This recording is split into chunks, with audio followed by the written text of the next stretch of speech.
Hi everybody, I'm Bree the Plant Lady and I am home after an 8-day trip in the middle of June, and I am outside watering, and I thought that I would just piece together a really quick tour here from my Zone 7 garden so you can see how some of the things are looking as we kind of approach the solstice and the actual season change. So let me turn this camera around and give you a sneak peek. So here in the fire pit bed, I am watering all of these pots. You can see these grafted tomatoes are doing incredibly well. They are fruiting, and see how tall they are. It is amazing to see the different colors of the foliage, and that is cultivar specific. So remember, each one of these tomatoes is a different variety. But overall, I'm so impressed that we've not been hot. We still haven't gotten to 90 degrees. Which is how I also somehow still have broccoli going in the middle of June, which I don't think I've ever done in 21 years in North Carolina. Now you can see it's getting a little worse for wear, especially drying out on these warmer days, but still I'm keeping them in because I am hoping that they will still make a head that I can harvest and eat. Plus, it's just at this stage kind of a curiosity to have them still growing this late into the summer, which is just not at all the North Carolina cycle. Now, as you can see on this other side, the tomatoes that are planted in these veggie cube bags look amazing. I mean, they have grown so much so quickly, and it's not just tomatoes, it's peppers. And then we did do the nitrogen fixing legumes, so we've got peanuts there, and we've got crimson clover in some of the other bags. But I mean, again, look at this. We've already got fruit set. Nothing quite right, but really quite happy. And growing them directly in these soil or these veggie mix bags from Soil Cube really is the absolute easiest way, because I didn't even have to take the soil out of the bag. I just cut that bag open and poke some holes in the bottom, and well, I cannot wait to continue to share updates. And speaking of cool season heading vegetables, you can see the cauliflowers aren't huge, but they are heading. I think I'm gonna give them a little bit more time, but again, it's so late in the season, so it's really unusual to have brassicas still alive at this time of year. I will say that liquid BT really helped, because though you can see there is some caterpillar damage, it's nowhere near as bad as it could be. I absolutely cannot believe how it still looks like May in the garden, and this is definitely because of seeding at different times of the year. So, you know, this was done after the holiday freeze, and obviously the larkspur is still in full bloom. There are still poppies in flower. I have never had poppies this late into the almost summer. So it's really cool to see. You know, I kind of thought that maybe it would work out this way, but I definitely will encourage everyone to succession plant their cottage garden seeds, so that it doesn't just happen at once, and it gives you a much longer display.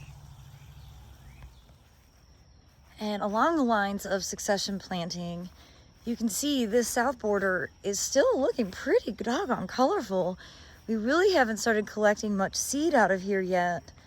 I just am amazed.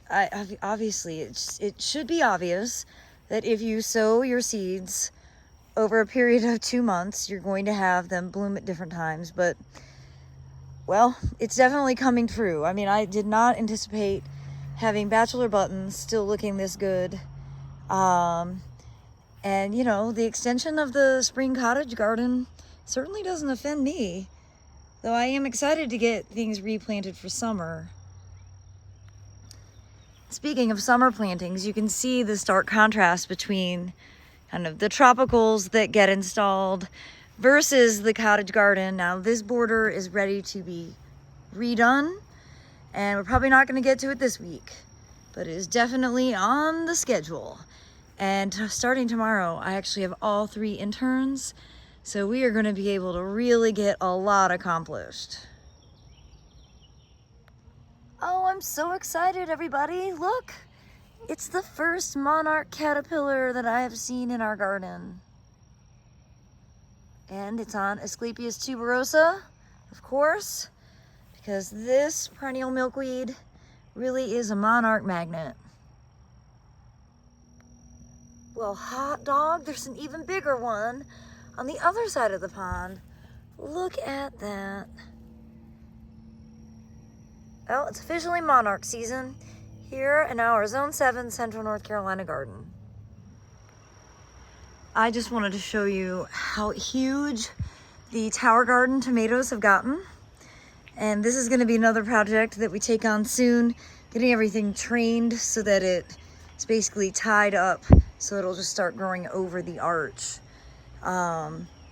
This is it's just such an exciting time of year. And I'm very anxious to get these sunflowers put into the ground because they are basically impossible to keep watered. And here next to the back deck, this little bed is just bringing me a great deal of happiness. I love that dahlia. I really adore this echinacea. The nasturtiums are blooming that were seeded a few months ago. The liatris is about to open. I believe that's liatris scariosa. There are still poppies and bachelor buttons. One of my favorite garden pals of all time has moved in. It is an orb spider or a writing spider or a banana spider, depending on where you live. And I've found about 6 of these throughout the garden so far. And they're just so helpful at capturing, other insects. And, if they're in beds that you don't really have to interact in, you might as well leave them.